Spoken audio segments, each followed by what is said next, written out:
അവിടെ റുഖിയ ശർഇയ്യ വലിയ വിവാദമില്ല. അവിടെ റുഖിയ ശർഇയ്യ ഇല്ലാതെ പറ്റുമോ? അത് പറ്റില്ല. എന്നാൽ റുഖിയ ശർഇയ്യനെ മറവിൽ എടുത്ത് കച്ചവടം ചെയ്താലോ? അത് പാടില്ല എന്ന് ആദ്യം പറയൽ നമ്മളായിരിക്കും.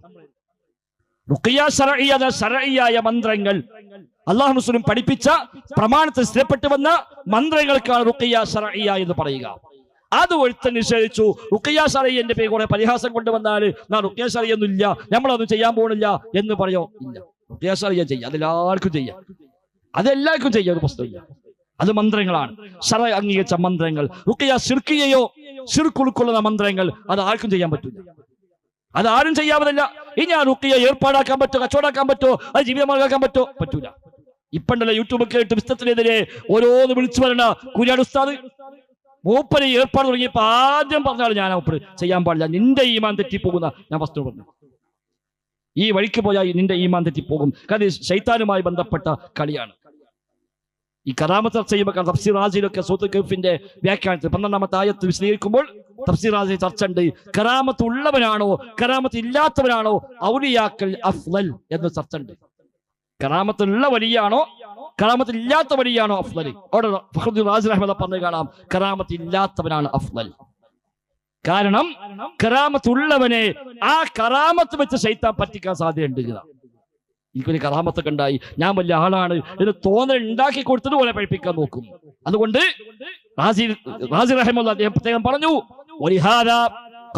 അതുകൊണ്ടാണ് മുൻഗാമികൾ പറഞ്ഞത് കാനൂ യഖാഫൂന മിൻ കറാമ കമാ യഖാഫൂന മിൻ അൻവാഇൽ ബലാ. വ്യത്യസ്തമായ പരീക്ഷണങ്ങളെ പേടിക്കുന്നത് പോലെ മുൻഗാമികൾ കറാമത്തിനെ പേടിച്ചിരുന്നു. എനിക്ക് കറാമത്ത് ഉണ്ടാവുമെന്ന് ബേജാറ്, ഏതുപോലെ ഒരു ക്യാൻസർ വരുമെന്ന് പേടിക്കണ പോലെ, കിഡ്നി പേഷ്യന്റ് ആവോ, കിഡ്നി ഫെയിലിയർ ആവോ എന്ന് പേടിക്കുന്ന പോലെ കറാമത്ത് ഉണ്ടാവുമോ എന്ന് ബേജാറ്. കണ്ട ആ കറാമത്ത് കാണിച്ച് ശൈത്താൻ പറ്റിക്കും. കണ്ട നീ വലിയ ആളാണ്, നീ തരക്കേടില്ല, നീ ദുആന്റെ ഉത്തരം കിട്ടിയല്ലോ, നീ വിചാരിച്ചപ്പോ നടന്നല്ലോ, അപ്പൊ അല്ലാഹു നിന്നെ അംഗീകരിച്ചിരിക്കുന്നു എന്ന തോന്നൽ ഉണ്ടാക്കി കൊടുത്തിട്ട് ഓനെ പഴിപ്പിക്കാൻ സാധ്യതയുണ്ട് എന്ന് പറഞ്ഞ പോലെയാണിത്. ഇവിടുത്തെ റുഖിയക്ക് വേണ്ടി ഇരുന്ന് ബോർഡും വെച്ച് കാത്തിരുന്നാല് അത് വെച്ച് ശൈത്താൻ ഓനെ പഴിപ്പിക്കാൻ ഓമന്ത്രിച്ചാൽ ഇറങ്ങാതെക്കൂല, അയാൾ റുഖിയ ഇളകാതെക്കൂല. അപ്പൊ അയാൾക്കായി ഇപ്പൊ അത് റുഖിയക്കല്ല. റുഖിയ ശർഇയ്യ അംഗീകൃതമാവാൻ 3 നിബന്ധന ഇമാം ഇബ്നു ഹജർ അസ്ഖലാനി ഫത്ഹുൽ ബാരി പറഞ്ഞു. 3 ഷർത്ത് വെക്കുമ്പോഴേ റുഖിയ ശരിയാവുള്ളൂ. ഒന്നാമത്തെ ഷർത്ത് എന്നറിയോ? റുഖിയ കൊണ്ട് സ്വന്തം നിലക്കൊന്നുണ്ടാവുകയില്ല, അള്ളയാണ് ശിഫയാക്കുന്നത് എന്ന ബോധ്യം വേണം. ഈ വരിങ്ങ ചെല്ലാന് പ്രശ്നം മാറുന്നില്ല.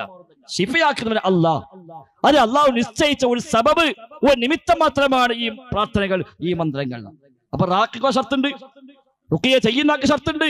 ശുറൂത്തുർ റാഖി നിങ്ങൾക്ക് പഠിച്ചാൽ കിട്ടും.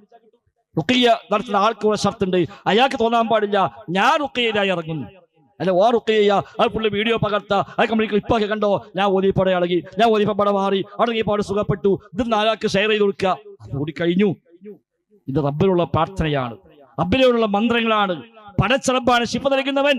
അല്ലാഹു നമ്മുടെ കയ്യാൽ ആ ഒരു ഖൈർ അവിടെ നടപ്പാക്കി എന്ന് മാത്രമേ ഉള്ളൂ. അത് നേരത്തെ പറയും ഇബ്നു ഉമറിനോട് തോൽക്കാൻ പറഞ്ഞപ്പോ ഞാൻ നബി അല്ലാതെ. കാരണം എന്താണ്, അങ്ങനെ ഇബ്നു ഉമറിന് എന്തൊരു പ്രത്യേകത ഉണ്ടെന്ന് മറ്റേ തോന്നുന്നുണ്ടെങ്കിൽ അത് വേണ്ടാന്ന്, അത് തന്റെ ഈമാൻ തെറ്റിപ്പോകാൻ കാരണമാകുമെന്ന് ഇബ്നു ഉമർ ഭയപ്പെട്ടു. അതുകൊണ്ട് അദ്ദേഹം പറയേ ഞാൻ നബി അല്ല. മറ്റൊരിക്കൽ ഇബ്നു ഉമർ പറഞ്ഞു എനിക്ക് വേണ്ടി പ്രാർത്ഥിക്കണം. അദ്ദേഹം പ്രാർത്ഥിച്ചു, റബ്ബനാ ആതിനാ ഫിദ്ദുനിയ ഹസന വഫിൽ ആഖിറതി ഹസന വഖിനാ അദാബന്നാർ. അപ്പൊ ഈ പറഞ്ഞാക്ക് തൃപ്തിയായില്ല. അദ്ദേഹം പറഞ്ഞു സിദ്, കുറച്ചുകൂടെ എന്തെങ്കിലും അധികമായി അവർക്ക് ഇതുപോലെ. അദ്ദേഹം വീണ്ടും പറഞ്ഞു റബ്ബനാ ആതിനാ ഫിദ്ദുനിയ ഹസന വഫിൽ ആഖിറതി ഹസന വഖിനാ അദാബന്നാർ. അപ്പൊ ഇയാൾ വീണ്ടും പറഞ്ഞു സിദ്, ഇനിയും വർദ്ധിപ്പിക്കും. അപ്പോഴും അദ്ദേഹം പറഞ്ഞു റബ്ബനാ ആതിനാ ഫിദ്ദുനിയ ഹസന വഫിൽ ആഖിറതി ഹസന വഖിനാ അദാബന്നാർ. അപ്പോഴും അദ്ദേഹം പറഞ്ഞു സിദ്, കൂട്ടിയത് പോരാ. ഇബ്നു മജീദ് എന്തോ എനിക്ക് വേണ്ടത് ചോദിച്ചു. ദുനിയാവിലെ അസരത്തും ആഖിറത്തിലെ അസരത്തും പറഞ്ഞു, നരകത്തിന് കാബലും പറഞ്ഞു, ഇനി അതിനപ്പുറം എന്താ വേണ്ടിയില്ല. അപ്പൊ അങ്ങനത്തെ പ്രവണത ഇവിടെ അംഗീകരിച്ചില്ല. നമ്മുടെ നാട്ടിൽ ദ്വാരക്കാൻ വേണ്ടി മാത്രം ചില ഉസ്താദന്മാർ ഒരു വയതൊന്നും പോലെ ദ്വാര സമ്മേളനത്തിന് മാത്രം അവരെ കൊണ്ടുവരും. ഓരും കാര്യം ദ്വാരുന്നാൽ അപ്പ കിട്ടുന്നതാണ് ഓരും ധാരണ, സംഘാടനം ധാരണ, സംഗതി കിട്ടും, പൈസ കിട്ടുക, ഇജാബത്തല്ല. അങ്ങനെ ഉണ്ടാകാൻ പറ്റൂല. അത് അയാളുടെ ഈമാൻ തെറ്റാൻ കാരണമാണ് എന്ന് പറഞ്ഞ പോലെ ഒരാൾ റുഖിയക്ക് വേണ്ടി മാത്രം നടക്കുക. പണ്ട് ചൂടേറ്റാൻ പോയിരുന്നു, പിന്നെ ഇറച്ചി കച്ചവടം, മീൻ കച്ചവടം ഉണ്ടായിരുന്നു, അതൊക്കെ നിർത്തിയിട്ട് പിന്നെ റുഖിയക്ക് വേണ്ടി മാത്രം ഇരിക്കുക. അപ്പോൾ പറഞ്ഞു ഇത് ശരിയല്ല, എന്റെ ഈമാൻ തെറ്റിപ്പോകും, പിശാച് പഴിപ്പിക്കും. അതാണ് പിന്നെ നമ്മൾ കണ്ടത്. അതാണ് ഈ ഒക്കെ സംഭവിച്ചത് തന്നെയാണ്. അങ്ങനെ ഏർപ്പാടില്ല. റുഖിയ ചെയ്തു കൊടുക്കാം, അത് ഒരാളെ സഹായിക്കുന്നതിന്റെ ഭാഗമായി ഭാര്യക്ക്, മക്കൾക്ക്, ഭർത്താവിന്, ഉമ്മാക്ക്, ബാപ്പാക്ക്, സുഹൃത്തിന് ഒരാൾക്ക് പ്രശ്നം ഉണ്ടെങ്കിൽ ആയിക്കോട്ടെ ചെയ്തു കൊടുക്കാം. അല്ല അതൊരു ഏർപ്പാടേക്കാണ് പരിയിൽ സമയം വെച്ച് അവിടെ ഇരിക്കുക, എന്നിട്ട് ബുക്ക് ചെയ്ത് വരിക, അതിന് പരിശോധിക്കാനേ കുത്തിരിക്കുക, അങ്ങനത്തെ ഏർപ്പാടില്ല. അങ്ങനെ റാക്കിയാകല്ലേ, എല്ലാവരും റാക്കിയാവാൻ. അബ്ദുൽ ജബ്ബാർ മദീനി ഇവിടെ മലപ്പുറത്തെ വിശദ കാസത്ത് ചോദിച്ചല്ല, എല്ലാ വീട്ടിലും അല്ല എല്ലാ നാട്ടിലും റാക്കി വേണമെന്ന് പറയുന്നു. മൗലിക്ക് എന്താ പറയുള്ളൂ? പറഞ്ഞു എല്ലാവരും റാക്കിയാവണം, എല്ലാവരും റാക്കിയാവണം. റുക്കിയ ചെയ്യാത്ത ആരുണ്ടാവും, എല്ലാവരും റുക്കിയ ചെയ്യാം, അതാ വേണ്ടത്. അതാണ് അസ്ലി. അല്ല അതിന്റെ ഞാൻ പറഞ്ഞു വെച്ചാൽ അതിന്റെ പേരിൽ ഞാൻ റുക്കിയ ശറിയൊന്നുമില്ല എന്ന് പറയാൻ നമ്മളെ കിട്ടില്ല. എന്നാൽ റുക്കിയ ശറിയ മറവിന് വല്ല തെറ്റായതുണ്ടെങ്കിലോ തെറ്റാന്ന് വിളിച്ചു പോലും ചെയ്യും. ഇത് റുക്കിയ ശറിയല്ല, അത് റുക്കിയ ശിർക്കിയാണ്, ഇത് റുക്കിയ ബിദഇയാണ്, അയാൾക്ക് റുക്കിയത്താണ്, വകുപ്പില്ലാത്ത ആളാണ്, റാക്കിയാവൻ അർഹതയില്ലാത്ത ആളാണ് എന്ന് പറയാൻ പ്രശ്നമില്ല. അല്ലാതെ ഇത് ജന്നും ശൈത്താനും ബന്ധപ്പെട്ട ഏർപ്പാടാണ്, അവനെ ഈമാൻ തെറ്റിപ്പോകുന്നത്. ഇമാം അഹ്മദിന്റെ കാലത്ത് ഒരാൾക്ക് ഇങ്ങനെ പിശാച് ബാധ ഉണ്ടായപ്പോ ഇമാം അഹ്മദിന്റെ അടുത്ത് വന്നിട്ട് പറഞ്ഞു ഇങ്ങനെ പ്രശ്നമുണ്ട്. ഇമാം അഹ്മദ് തന്റെ ചെരുപ്പ് തയ്ച്ചു വേണമെങ്കിൽ ഞാൻ വരാമെന്ന് പറഞ്ഞാൽ ഈ ചെരുപ്പെടുത്തിയപ്പോൾ മറ്റാക്കി ഇളകാൻ തുടങ്ങി. ഇമാം അഹ്മദിന്റെ ചെരുപ്പാട്.